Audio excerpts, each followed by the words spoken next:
Hello good morning नमस्ते सबैजनामा र फेरि पनि स्वागत छ तपाईहरुलाई मेरो च्यानलमा। र आज चाहिँ म बिजनबारीमा आएको छु अन्त नानाको ससुरालीमा। अन्त आज चाहिँ नानाको नन्दको बिहा हो नि त। अन्तखेरि नानाले चाहिँ अहिले यहाँ ढोक्रे फुल काट्दैछ। साह्रै छ्यारी भयो भनेर बाटोमै हो, त्यही भएकोले गर्दाखेरि चाहिँ काट्दैछ। अन्त सोल्टीले चाहिँ यहाँ धुप्पी काट्नु हुँदैछ भुइँमा ओछ्याउनुको लागि। अन्त यहाँ परनिर चाहिँ आमा सुल्टिनीहरू भएर चाहिँ बलुन फुक्दै पेटार्नु हुँदैछ। अन्त यहाँनिर चाहिँ मण्डप हो। अन्त अहिलेसम्म मण्डप चाहिँ रेडी भएको छैन है। अन्तखेरि यहाँ भेनाले पनि काम गर्नु हुँदैछ, सबैजना बिजी छ अहिले। अन्त नानाले चाहिँ अहिले यहाँ पूजाको लागि रेडी गर्नु हुँदैछ। अहिले लामा मम्मी आउनु भएर चाहिँ पूजा गर्नुहुन्छ। अन्त आजको वेदर चाहिँ यस्तो छ, मजाले घाम पनि लागिरहेछ, बादलले छेकिरहेको छ हो। अन्त यहाँ परनिर त आउँदै गरेको चाहिँ बिहा घरको खाना पकाउनु हुँदैछ निम्तिहरूको लागि। अन्त मैले चाहिँ जुम गरेको राम्रो देखिन है, राम्रो क्लियर आएन। तर पनि केही छैन, भोलिपर्सि अब युट्युबबाट इन्कम भएपछि बनाउला नि राम्रो क्यामेराबाट भिडियो भनौँ न। अन्तखेरि यहाँ चाहिँ बुफे खाना खाने हो। अन्त यहाँ चाहिँ अङ्कलले मिलाउनु हुँदैछ सबै बुफेहरू हो। यहाँ चाहिँ चेयर मिलाउँदैछ भाइहरूले। अन्त यहाँ चाहिँ बार हो। अन्त यहाँनिर चाहिँ निम्तिले बस्नुहुने, यहाँनिर चाहिँ टेबलमै सबै माजा स्प्राइटहरू राखिदिनु भएको छ निम्तिहरू आएर खानुहुनेको लागि। अन्तखेरि यहाँ चाहिँ आफ्नो इच्छाले खानु पाउने रहेछ नि त, के खानु मन लाग्छ त्यही खानु पाउने।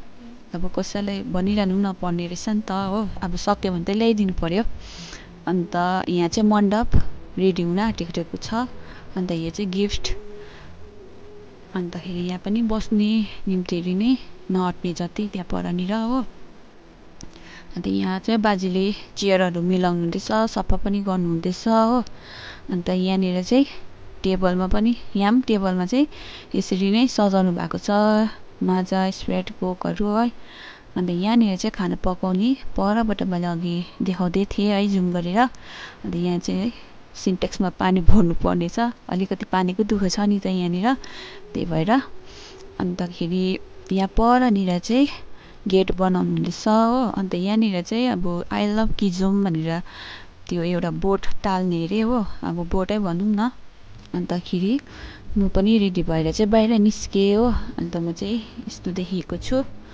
अन्तखेरि घामले गर्दाखेरि चाहिँ साह्रै राम्रो देखेन है, देख्नु सकिनँ, मैले पनि हेर्नु सकिनँ। अन्त त्यसपछि लामा मम्मी पनि आउनु भएर भित्र पूजा गरेर पनि यहाँ मण्डपमा पनि पूजा गर्नु हुँदैछ।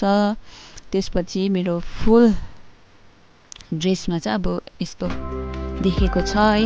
तपाईँलाई कस्तो लाग्यो, कस्तो देखेको छ मलाई।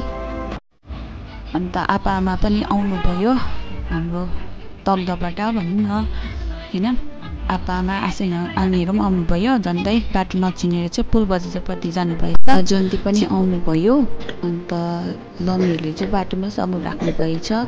अन्त त्यसको बादमा बेहुला बेहुली पनि आउनुभयो। अन्त बेहुला बेहुलीलाई चाहिँ अब बेहुलीको बहिनीले सगुन राख्नु भएको थियो। त त्यसको बादमा के भयो तपाईँहरूले नै सुनि हेरिदिनुहोस् न ल।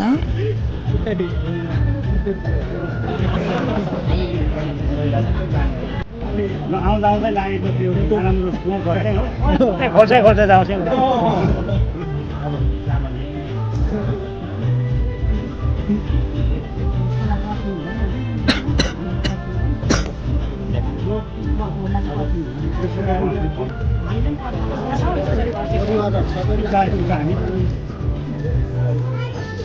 यो पन्ने आएर दुध खो नान्दा चलाएको थियो नान्दा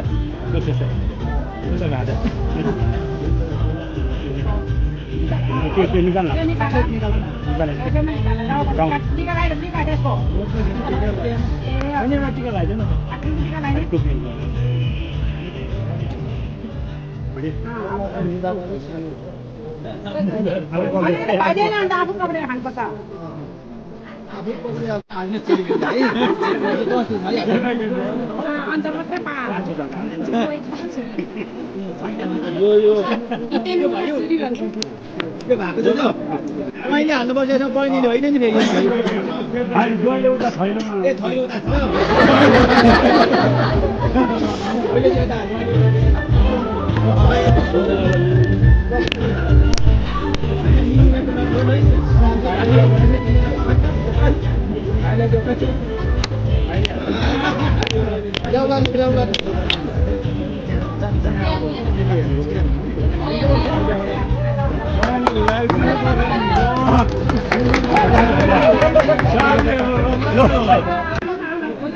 यो भाइ